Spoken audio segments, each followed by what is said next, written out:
जय माता दी, जय माँ वैष्णो देवी।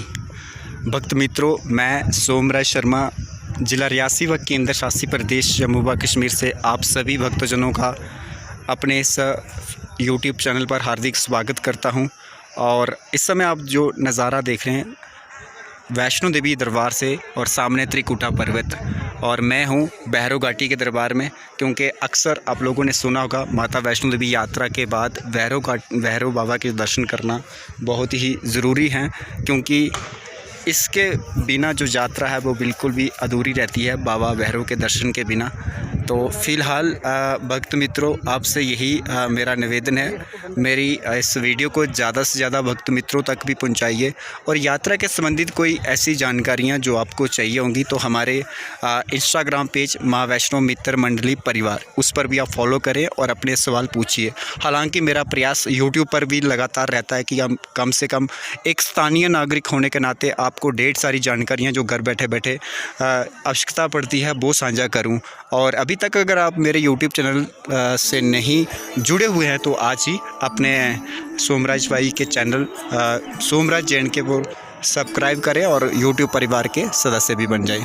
तो आप खूबसूरत नज़ारा तो देख ही सकते हैं, ये है भैरव घाटी, यानी भैरव बाबा का जो मंदिर है, दर्शन है। क्योंकि माता के दर्शन करने के बाद भैरव बाबा जी के दर्शन हम करते हैं, क्योंकि बाबा भैरव के दर्शन के बिना हमारी जो माता वैष्णो देवी की यात्रा है वो अधूरी रहती है। इसलिए भक्तजन जितने भी माता के दर्शन करने आते हैं वो भैरव घाटी भी ज़रूर आते हैं।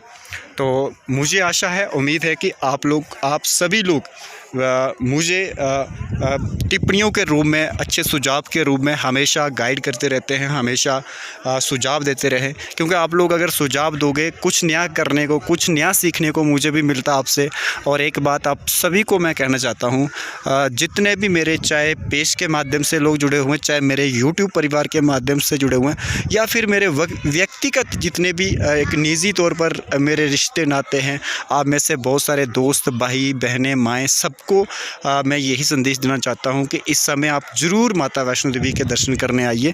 क्योंकि हालांकि कोविड ज़रूर देश के अलग अलग राज्यों में धीरे धीरे सामान्य हो रहा है, पर इस समय यो लोग विशेष तौर पर हेलीकॉप्टर की सेवा का प्रयोग करना चाहते हैं, बैटरी कार की सेवा का प्रयोग करना चाहते हैं, रोप वे की सेवा का प्रयोग करना चाहते हैं। ये तीनों सर्विस जो हैं वो बड़ी आसानी के साथ प्राप्त हो पा रही हैं। और बाकी इस समय मौसम का हालात जो है बिल्कुल सुहाना मौसम है, ठंडी हवाएं जहां पर तो हमेशा भवन में चलती ही रहती हैं। लेकिन अगर बात करें बेस कैंप कटरा में भी तो इतनी गर्मी नहीं है। दोपहर में ज़रूर गर्मी देखने को मिलेगी, मगर सुबह शाम बेस कैंप कटरा में भी ठंडी हवाएं चलती रहती हैं। तो आप ज़रूर अपनी माँ से, इस जगजननी माँ से ज़रूर अपनी मांगों को मांगिए। क्योंकि कहते हैं ना कि लोगों से मांगोगे तो ताने ही मिलेंगे, अपनी माँ से मांगोगे तो सिर्फ़ आपकी मनोकामना ही पूर्ण होंगी।